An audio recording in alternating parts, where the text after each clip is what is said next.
Luis Pacheco Carrillo, sacerdote católico por 12 años, en la ciudad de Oaxaca, México, narra aquí el testimonio de su conversión al Evangelio del Señor Jesucristo.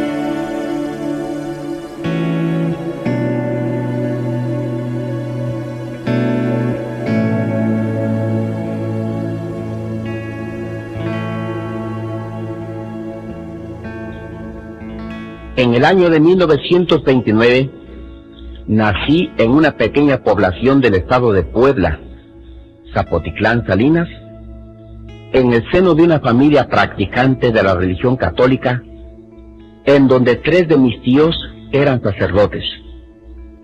Cuando tenía aproximadamente 15 años, vi desfilar uno por uno a mis hermanos hacia el seminario diocesano de Oaxaca, con el deseo de estudiar y prepararse para llegar un día a ser sacerdotes, ministros de la religión católica. De ellos solamente uno llegó a ser ordenado sacerdote. Por entonces, a mí no me interesaba nada la religión, y solo quería llevar una vida libre y descarriada, en compañía de amigos del mismo propósito. Mas por aquellos días, me empezaron a venir por las noches lo que en el mundo suele llamarse pesadillas, pues noche tras noche soñaba con el diablo. No resistiendo yo esta situación, decidí contar a mi padre lo que me acontecía. Él, por toda respuesta, me dijo: con la vida que tú llevas, ¿qué es de raro que el diablo duerma contigo? A partir de esta respuesta, empecé a reflexionar sobre mi problema, pensando: si ahora esta es mi parte con el diablo, seguramente esto es indicio de mi parte con él en el infierno. Esto me horrorizó. No, me dije, de ninguna manera, porque yo no quiero ir al infierno. Pero, ¿qué hacer? Pensé que tenía que lograr el perdón de mis pecados, y para ello, según el adoctrinamiento que había recibido en las clases de catecismo de la religión católica, debía confesar mis pecados a un sacerdote y esperar de él el perdón de mis pecados. Busqué en las ciudades de Huacán, Puebla, a un sacerdote anciano y que no me conociera para poderle decir las maldades de toda mi vida. Sin embargo, aunque lo hallé a mi gusto, no me satisfizo el ver que por su ancianidad dormitaba mientras yo le decía mis pecados. Y cuando terminé la confesión, y él me dijo que mi penitencia era solamente el rezo de 5 pequeñas oraciones, pensé que seguramente me ponía esa penitencia tan pequeña por no haber oído bien cuántos pecados le había confesado. No contento con esto, busqué a otro sacerdote a quien confesarle nuevamente mis pecados, pero ahora busqué a uno que no fuera anciano. Este sacerdote me puso por penitencia el rezo de un rosario, que fue una penitencia un poco más grande, pero de ninguna manera me dejó satisfecho, porque yo no podía comprender que con tan poca penitencia quedara satisfecho el adeudo de mis muchos pecados. Me interesé en buscar una explicación de esta desigualdad entre mi gran adeudo y mi poca cooperación para saldarlo que me marcaban los sacerdotes que oían mi confesión. Entonces me explicaron que lo que ahora no saldara con mi penitencia de la confesión, lo iría yo a pagar en el purgatorio. Y me dijeron también que por la muerte de Jesucristo en la cruz del Calvario, se me perdonaba la culpa de mis pecados, pero que yo debía pagar la pena, o sea, el castigo de mis pecados. Esto no me gustó. Yo no estaba dispuesto a ir a quemarme en el purgatorio por unos tantos cientos de años hasta llegar a pagar por todos mis pecados. Entonces me dijeron que en esta vida podía disminuir este castigo del purgatorio haciendo más penitencias por mi cuenta y procurando ganar las indulgencias que concedía el Papa con el rezo de ciertas oraciones indulgenciadas y otras prácticas religiosas. Me detengo aquí un momento para manifestar lo que más tarde yo encontré en las Sagradas Escrituras. Jesucristo, el Hijo de Dios, murió por nuestros pecados, derramando su sangre para la remisión de ellos. Pero la Biblia no hace esta distinción en el sacrificio de Jesucristo entre la culpa y la pena del pecado. Esa es una doctrina de hombres. La Biblia enseña en Isaías 53:5 lo siguiente: mas Él herido fue por nuestras rebeliones, molido por nuestros pecados, el castigo de nuestra paz sobre Él, y por su llaga fuimos nosotros curados. Tan perfecto es el perdón que se obtiene por la fe en la sangre de Jesucristo, que Dios promete no acordarse nunca jamás de las iniquidades de los que entran en pacto con Él por la sangre de Jesucristo. ¿Cuánto daño está haciendo en la religión católica esa doctrina que afirma que Cristo solo nos libró de la culpa, pero que no nos libró del castigo del pecado? Por eso es que allí no tienen la seguridad de su salvación, porque nunca saben si ya pagaron ellos suficientemente por el castigo de sus pecados.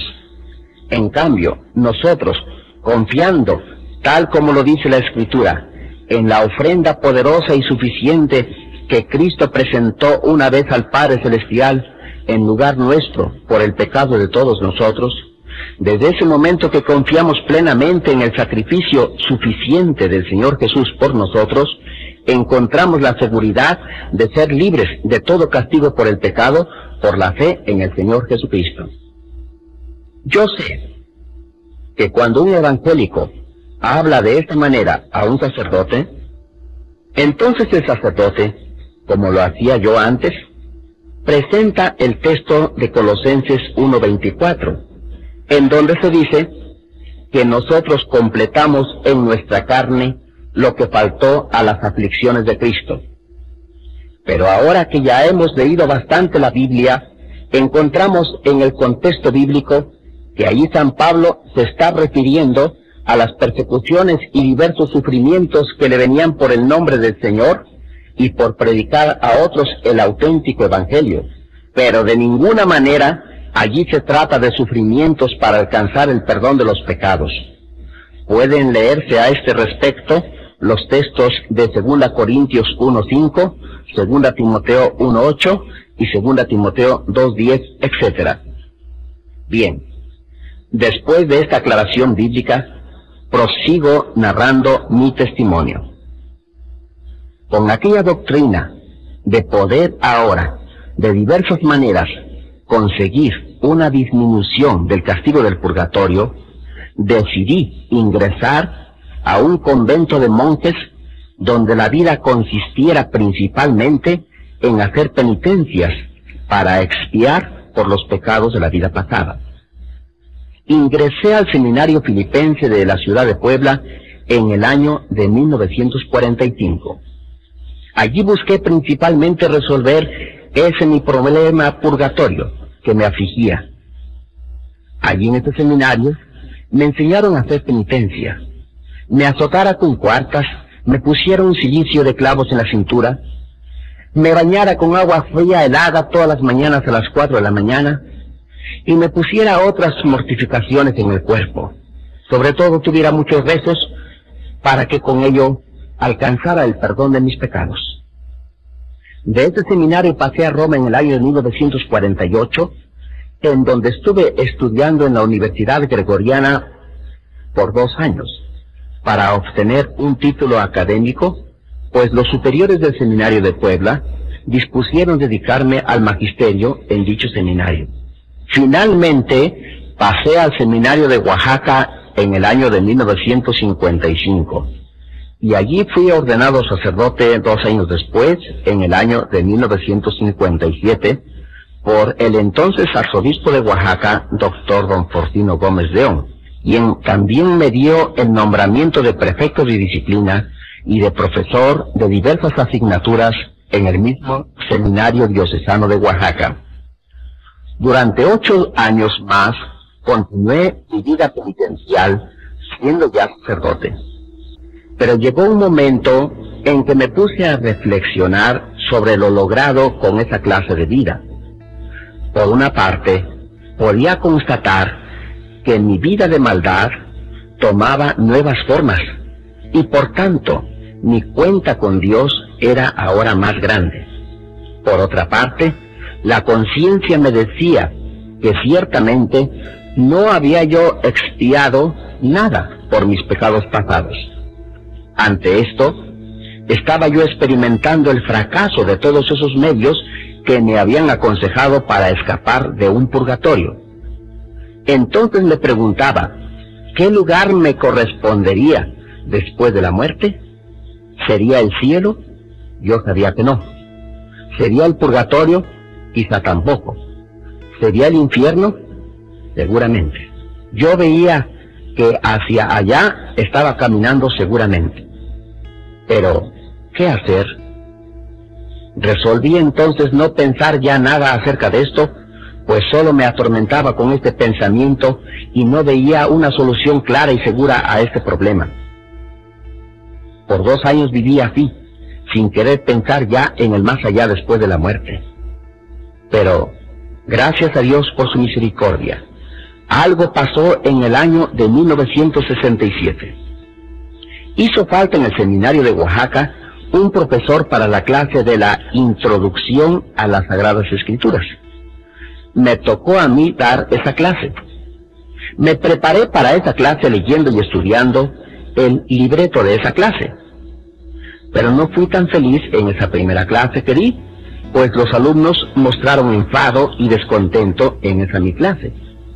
Pregunté qué les pasaba y ellos me dijeron, nosotros creíamos que en esta clase se nos iba a dar a conocer la Biblia y que sobre este libro de la Biblia sería la clase. Quise salir de mi apuro diciéndoles que en las próximas clases abriríamos la Biblia y que nuestras clases serían directamente sobre la Biblia. En esta situación me dediqué a leer intensamente la Biblia para no dar la impresión en mi clase de ser un ignorante de la Biblia. Fueron así 2 años de intensa lectura de la Biblia con este motivo. El resultado de este contacto con la Biblia fue de grandes consecuencias. En primer lugar, encontré que la Biblia es verdaderamente la palabra de Dios. Todo lo que Dios ha hablado se ha cumplido perfectamente en todos los tiempos. El Señor Jesús afirma en la Biblia que el cielo y la tierra pasarán, mas sus palabras no pasarán. En segundo lugar, encontré que esta palabra redarguye fuertemente sobre el pecado que uno ha cometido. Un día, al leer en la primera carta a los Corintios, en el capítulo 6, versículos del 9 al 10, que dice así, ¿no sabéis que los injustos no poseerán el reino de Dios? No erréis que ni los fornicarios, ni los idólatras, ni los adúlteros, ni los afeminados, ni los que se echan con varones, ni los ladrones, ni los avaros, ni los borrachos, ni los maldicientes, ni los robadores heredarán el reino de Dios. Yo sabía que esta no era palabra de un hombre que está jugando o bromeando, sino que era la verdadera palabra de Dios, el autor principal de las Sagradas Escrituras. En tercer lugar, encontré que esta palabra no solo pone sobre el tapete el problema, sino que da al mismo tiempo el más seguro camino de solución que uno pueda desear. Esta solución la encontré en el Evangelio de San Juan, capítulo 20, versículos 30 y 31, en donde se lee: y también hizo Jesús muchas otras señales en presencia de sus discípulos que no están escritas en este libro. Estas empero son escritas para que creáis que Jesús es el Cristo, el Hijo de Dios, y para que creyendo tengáis vida en su nombre. Ya sé ahora, me dije, leyendo con cuidado esta palabra, yo también voy a poder creer en Jesucristo, tal como habla esta palabra, y así yo también voy a poder entrar en la vida eterna. Aleluya. Sin embargo, al dedicarme así más de lleno a la lectura de las Sagradas Escrituras, fui descubriendo paso a paso que todo el ministerio que yo venía ejerciendo como sacerdote católico no aparecía de esa manera en la Biblia. En donde, por ejemplo, aparecen en la Biblia esas bendiciones de las imágenes que yo hacía como sacerdote? Por el contrario, allí en la Biblia está prohibido tener imágenes, está prohibido honrar las imágenes, está prohibido inclinarse ante ellas. Por tanto, cuando ya logré verificar bien esta constante prohibición de Dios en su palabra, me dispuse a sacar de mi habitación todas las imágenes que yo tenía, y también nunca más seguí haciendo esas inclinaciones que hacía yo antes de la misa ante la imagen del altar, cuando iba a empezar la misa y después de la misa, como me lo ordenaban los libros litúrgicos de Roma. ¿A quién había de obedecer? ¿A Roma, que me decía que me inclinara ante la imagen antes de la misa? ¿O a Dios, que dice claramente en su palabra, no te inclinarás ante ellas ni las honrarás? También, ¿en dónde está en la Biblia el uso de la cruz que tantas veces tenía yo que hacer en cada misa y en cada bendición? Encontré que el Señor Jesús no dejó que sus discípulos anduvieran haciendo cruces acá y cruces allá, sino que ellos invocarían su nombre, y que en este nombre serían atendidos en sus oraciones hechas a nuestro Padre Celestial. De igual manera, el Señor Jesús dejó su nombre para que creyeran en Él, y a los que le reciben, los que creen en su nombre, les promete pasarán a ser hechos hijos de Dios. Finalmente, el Señor Jesús declara que sus discípulos tendrán autoridad para echar fuera a los demonios, invocando con fe su santo nombre. Así pude ver que el poder de Dios está no en cruces hechas o bendecidas, sino en la fe en su nombre. Inmediatamente dejé de hacer más las cruces de la misa y empecé a orar a Dios el Padre siempre en la confianza del nombre del Señor Jesús, que Dios nos ha dado para ser salvos. Así, poco a poco, fui omitiendo todo aquello de mi ministerio sacerdotal que yo iba encontrando que era contrario a la palabra de Dios de la Biblia. Finalmente, decidí escribir al arzobispo de Oaxaca, que entonces era don Ernesto Corripio Ahumada, y decidí decirle que no quería más ser sacerdote, enseñando doctrinas que no están en la Biblia. Después hablé también personalmente con él, y le dije que lo único que yo estaba dispuesto a tener en mi ministerio era el predicar exclusivamente las doctrinas de la Biblia y no más. El arzobispo de Oaxaca me dio por respuesta que escogiera yo la parroquia de Oaxaca y que allí iría con esta clase de mi ministerio. Llegamos al acuerdo que sería la parroquia de San Felipe Usila con los pueblos que le correspondían, esto es unos 24 pueblos. Y el 10 de mayo de 1969 llegué a la población de San Felipe Usila con un buen equipaje de Biblias, Nuevos Testamentos y diversas porciones bíblicas por separado.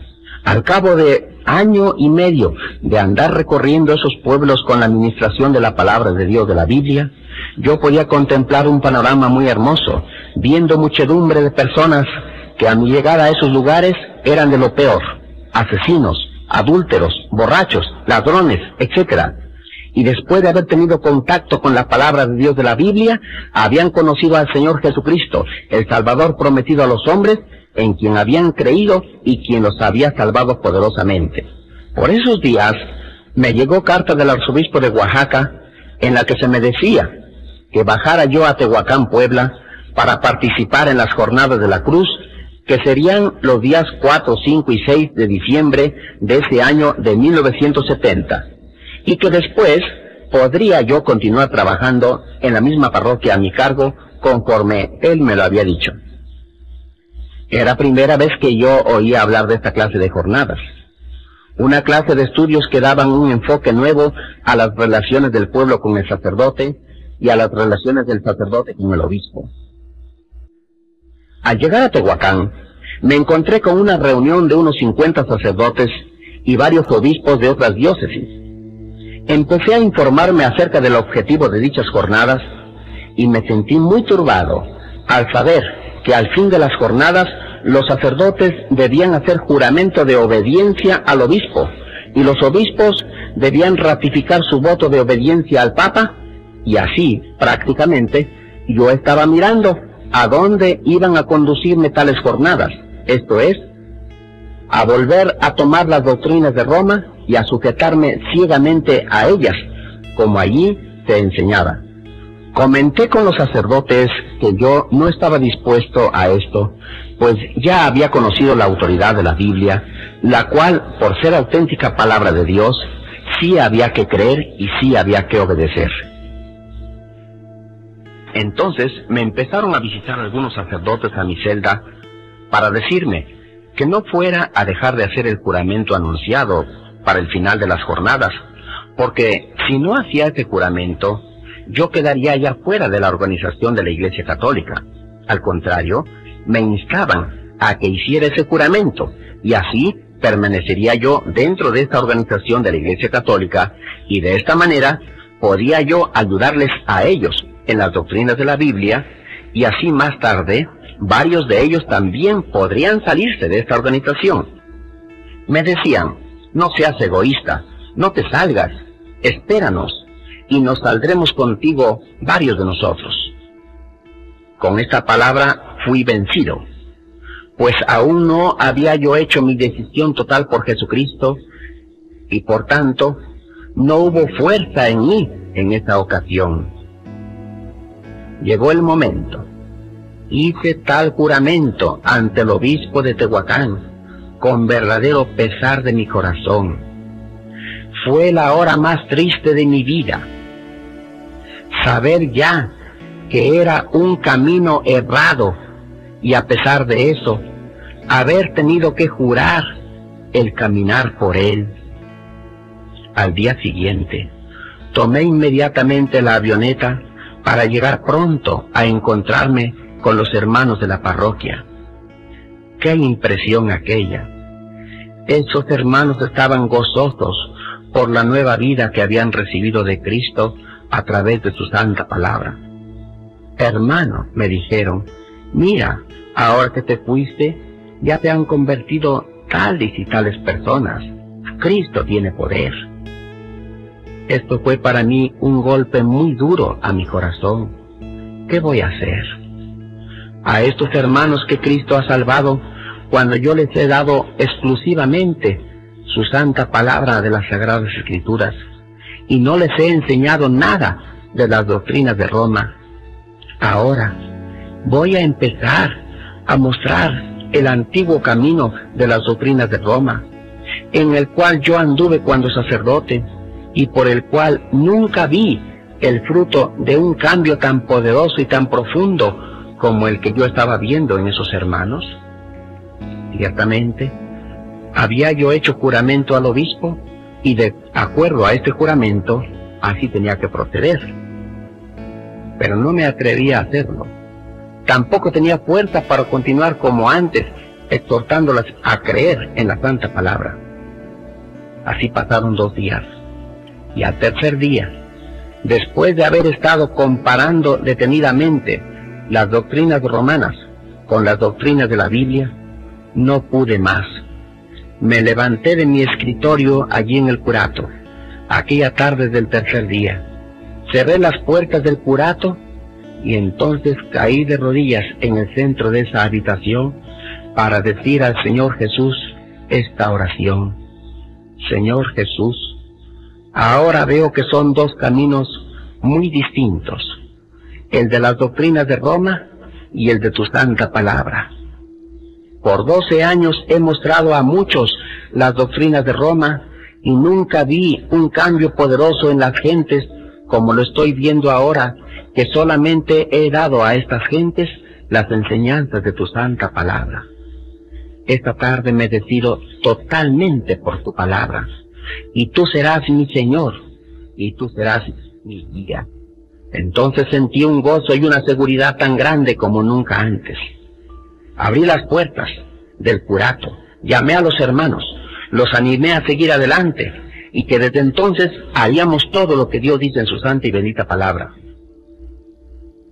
Entonces ocurrieron algunas cosas. Los católicos del pueblo que no habían recibido la palabra de Dios se propusieron investigarme y decidieron hacerlo de la siguiente manera. Me pedirían que yo estuviera en el pueblo para la fiesta de la Navidad, rogándome que yo les celebrara dicha fiesta. Si en esa fiesta, decían, yo daba a besar la imagen que llaman la imagen del niño Dios, eso era una señal de que todavía era yo un sacerdote católico. Pero si yo no lo hacía, entonces quedaba de manifiesto para ellos que yo ya no era un sacerdote católico y entonces se propondrían sacarme de la población. De hecho, un día llegó al curato una nutrida comisión encabezada por las autoridades del pueblo para pedirme le celebrara la fiesta de la Navidad. Les contesté que sí estaría yo para esa fecha en el pueblo, pero que yo tendría que actuar conforme a la palabra de Dios. Llegó el día. Prediqué al Señor Jesucristo en esa noche, y que también es necesario recibir a Jesucristo en el corazón para ser salvos.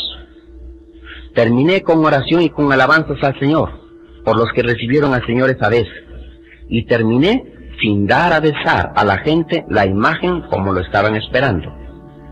Entonces una comisión me siguió hasta la sacristía para decirme que se me había olvidado dar a besar al niño Dios.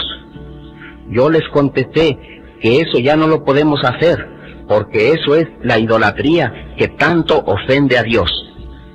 A partir de entonces, empezaron a pedirle al arzobispo de Oaxaca que me cambiara, que me quitara de allí. El arzobispo entonces mandó a San Felipe Usila una comisión de 3 sacerdotes para que allí investigaran sobre el problema que aquella gente tenía conmigo. Llegaron a Usila esos 3 sacerdotes. Los recibí y los atendí como mejor pude, ocupándome en explicarles también la forma de trabajo que ahí teníamos y los resultados que ya veíamos.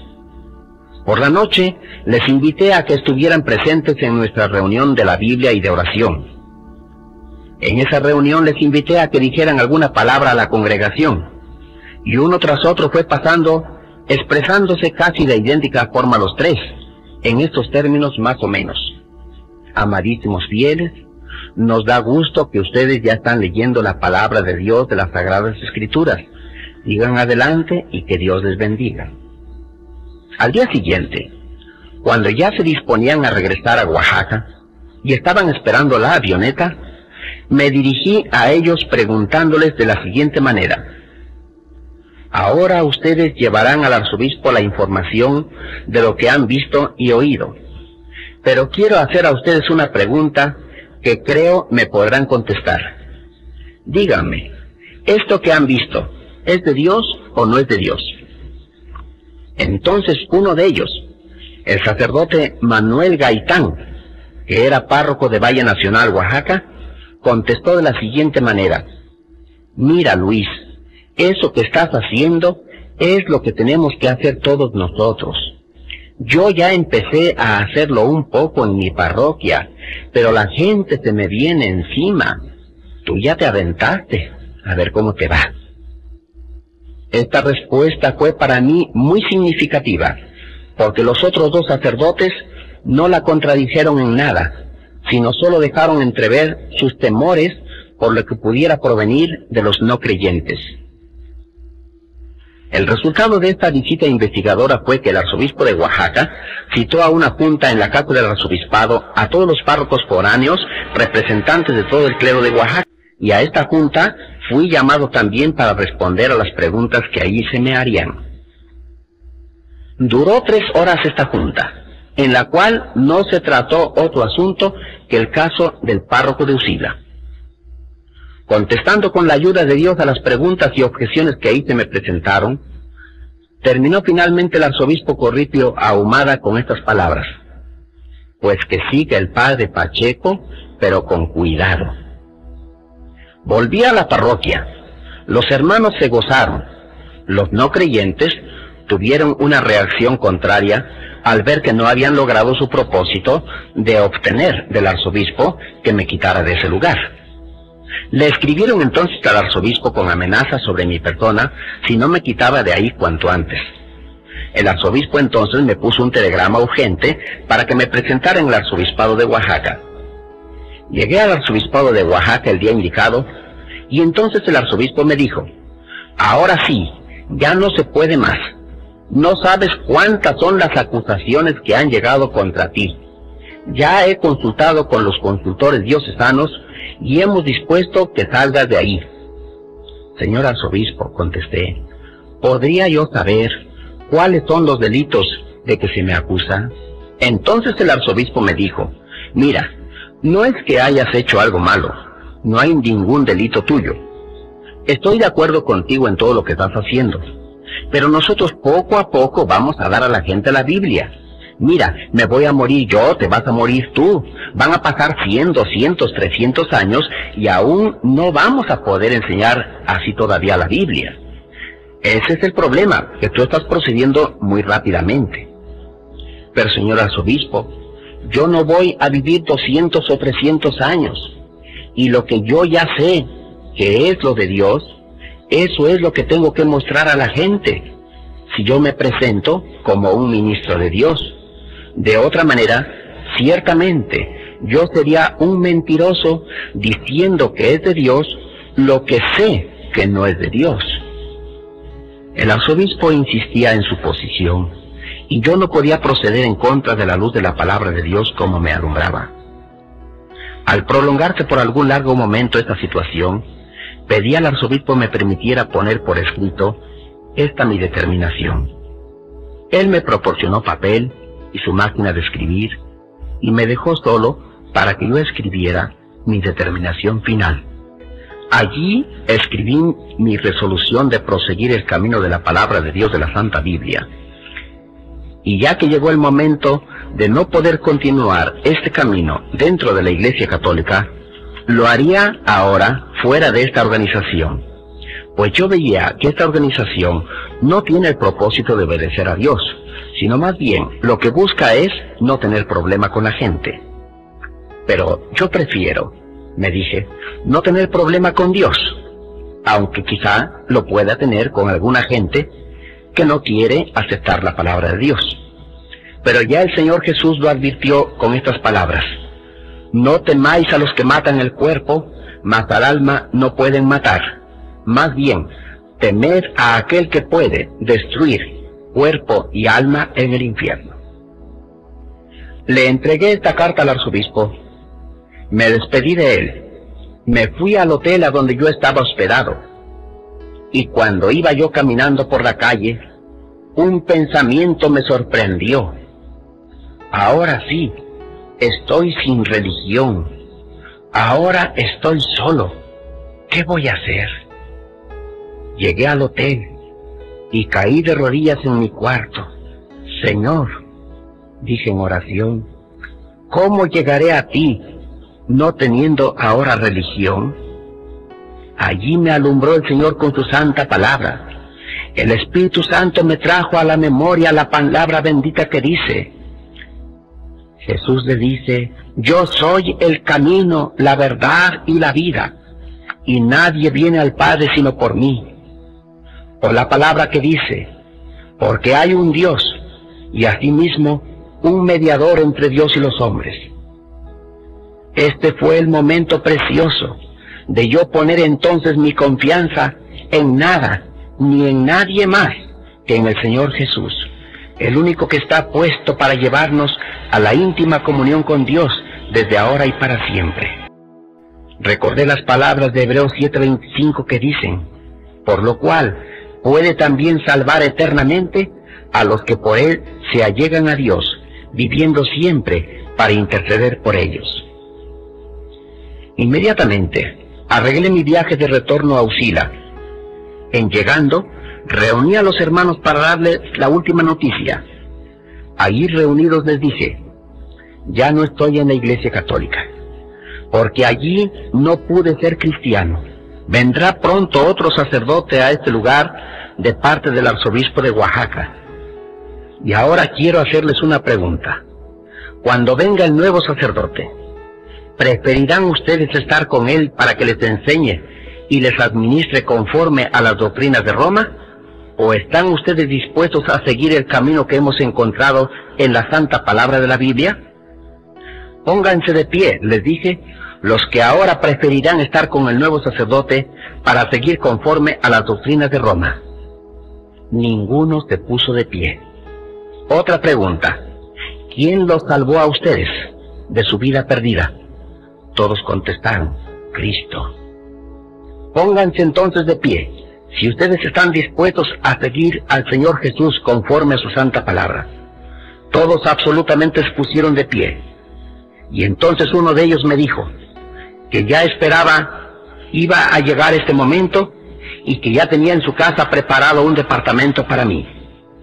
También un hermano ofreció el patio de su casa para tener allí los cultos que teníamos. Pero lo más hermoso es que yo empecé a experimentar desde ese momento el poder maravilloso de Dios que cambia las vidas. Allí se terminaron mis vicios y mis problemas. Todos los problemas morales de diversa índole que tenía se terminaron cuando reconocí a Jesucristo como el único camino, el único Salvador que da vida, el único Señor que tiene para nosotros su palabra de verdad. Y cuando puse en Él toda mi confianza, allí fui salvo. Allí tuve la seguridad del perdón de mis pecados y allí experimenté también la libertad del poder del pecado. Allí se terminó la esclavitud, la servidumbre al pecado, para empezar desde ahora a ser siervo de la justicia. Gloria a Dios. Yo también soy ahora un testigo de la gloriosa salvación de Dios en Cristo Jesús, Señor nuestro. Después de entonces, procedimos a obedecer el mandato del Señor de recibir el bautismo en agua por inmersión. Y llegó el momento en que, convenido con un pastor de la ciudad de Oaxaca, llegó a esos lugares y después del culto a propósito para este acto, fuimos bautizados más de 70 hermanos en esa ocasión. Más adelante, cada mes seguían bautizándose más y más hermanos, 50, 60, 70, 40, de las distintas comunidades de esos lugares. 5 años más permanecí en esos lugares de las sierras de Oaxaca y muchísimos más creyeron en el Señor Jesús. Y termino aquí, amado amigo, proclamando para ti que Cristo te ama y te quiere dar vida eterna. Deja tu propia opinión, confía en Él y sírvele, porque Él es el Señor. Y ahora te invito, amigo, a que reflexiones y aceptes en tu corazón al Señor Jesús. Lo puedes hacer en esta hora, con esta oración, que yo voy a hacerla contigo. Mira, cierra tus ojos ahí donde te encuentras y vamos a orar. Dios está allí cerca de ti. Jesucristo está para recibir tu propia determinación. Oremos. Le pedimos tome un tiempo para elevar una oración.